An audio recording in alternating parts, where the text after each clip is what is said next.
camera was on in his room the entire time.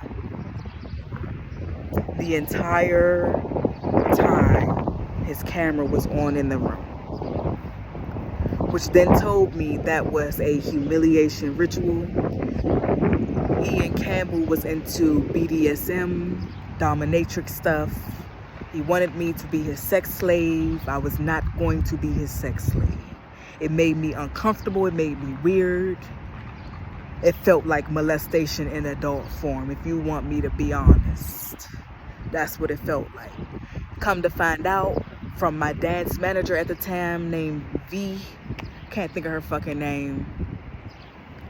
Her name in my phone. I did a background check on her. I'll pull it up sooner or later and give y'all the name later. She tells me that it was an 18-year-old girl. This nigga in his 60s. It was an 18-year-old girl that used to tutor his son. He asked her for her panties. That was a red flag that I ignored, that I shouldn't have ignored. You see that bird just fly past. 111 on the clock. Now, fast forward back to being in Arizona when I had met the guy, Kevin Roberts, the hacker, and being recorded. Kevin is Jamaican. Ian Campbell was Jamaican. Keep up before you get lost now. Keep up. Keep up with me. So, like I said, a lot of the men that were coming on my path, Mark Andrew Benjamin, is Jamaican. They were Jamaican, Haitian, or some kind of African, Caribbean, whatever. Those were the lineage connections you could clearly see and feel that they were tapped into. Same frequency. People on the same frequency vibrate the same, into the same shit. Scamming, stealing, frauding, manipulating, all of that. Some of those lands are permanently under judgment for all the chaos, confusion, and magic they have done on those lands, particularly against their own people. Go check my reading out about Haitians. 555. Go check that one out. Now, back to that situation. I'm calling my mom. I'm on the phone with my mom. She was like, no, that stuff weird. You need to leave from them. You need to leave from him. That's not okay. And I called him. He finally answered the phone. He's like, oh, no, we're good. She don't need to leave. It's just I'm out right now. And I'm like, okay. She said, well, no, you need to make up your mind. If you're going to leave, leave. So I'm like, okay, I'm going to stay a little bit just to see. Because, again, thinking that this was a divine counterpart. So I'm sitting here, standing here. I'm like, okay. Some time go past. I'm like, all right, nah. Let me knock on this roommate's door. Let me check out who live in this house. White guy with braces. Looked a lot like Ivan, who I worked with at Quick Trip. They could probably be some kin, some way, shape, or form, over in Arlington. He's an initial trainer there. Could be some Spanish, Latino, Mexican. He got that in his blood. They look remarkably the same. So, okay. As I'm paying attention, I'm like, all right. He said, Kevin, who's Kevin? He said, I don't know Kevin. I said, you don't know the person that's next door? Come to find out, that was an Airbnb I didn't know at the time. He was like, yeah, he's been here forever, but I really don't. And he ended up calling the owners because he thought it was suspicious of me being there. Because he like, oh, we trying to figure this out. It was all a facade, it's gaslighting. That's how that shit work. So, as I'm paying attention, I did yoga, did my breath work with meditation and everything. The owner of the house, the actual one that hosts the Airbnb and the actual mom owner comes in. She comes in speaking her little language. And he's translating. And she kept saying, don't smoke in the house. I said, I didn't smoke in your house. I lit an incense because I pooped in the bathroom. She said, don't smoke in the house. I told you, I packed my bowl and I went out back because I did my sun healing, sun gazing. I didn't smoke in your house. She's like, yeah, whatever, just don't smoke in the house. I'm like, okay. He said, oh, we had to just come and check because Kevin's never had a girl here before. You're like the first girl he's had here. He doesn't have girls here, blah, blah, blah. I'm like, okay. And he was like, yeah, no, that's my girlfriend. She's fine. Just tell her to stay in there. I'm like, I was planning on doing that anyways. And he was like, oh, no, you're good. And he said something that raised a red flag.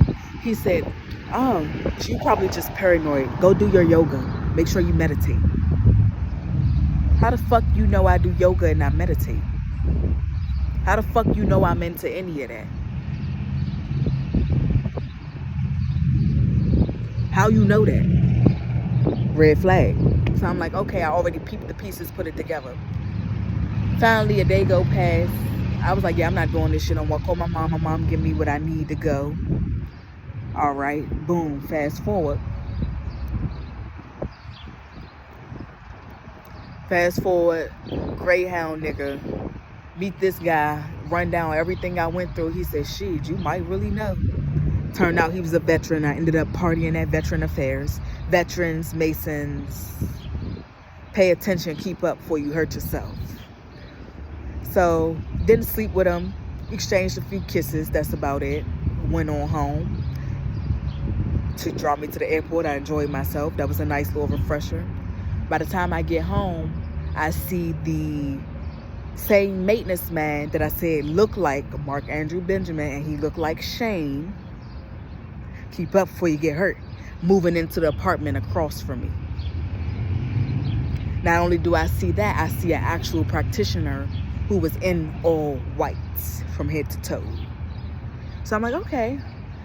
So before I knew how spiritual warfare worked, before I knew how conjuring worked, this was something that was like, what the fuck am I experiencing right now? Turns out that's how witchcraft worked at the time. Mind you, I'm a virgin to all of this. I just purified my vessel. I knew about yoga and meditation and higher consciousness. I didn't know the darker side of these things. So again, God prepares you before you go to battle.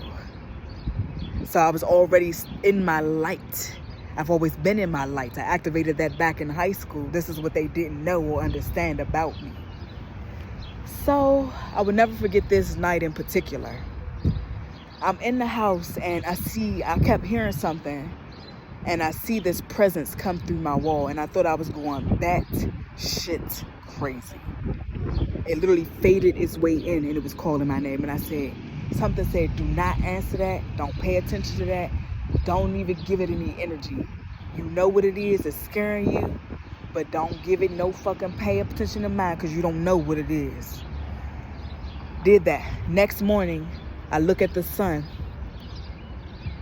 and it literally looked like a beam of light coming out of the sun. It was a literal beam of light.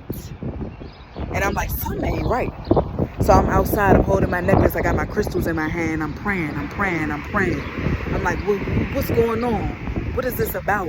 I'm like, God, I'm saying my prayers. I'm like, God, please heal me, protect me. This practitioner come out her room. Hey, you okay? You good? I said, yeah, I'm just praying. She said, oh, okay. You hear this wind picking up as I'm talking? I got to get a little bit louder because I know my AirPods be acting funny.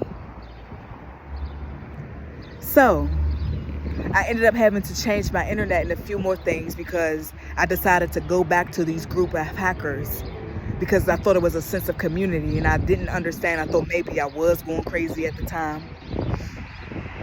I didn't understand it. So I went back to this community. I said, let me just go back to get a better look at this stuff.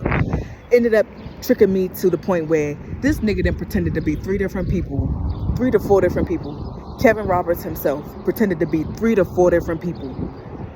And pretended to be like a business partner or wanted to go into business. And he had me open this thing that basically allowed him to hack into my computer, my internet, clicking links, doing all of that. So I ended up having to rewire and reroute my internet, get new internet, because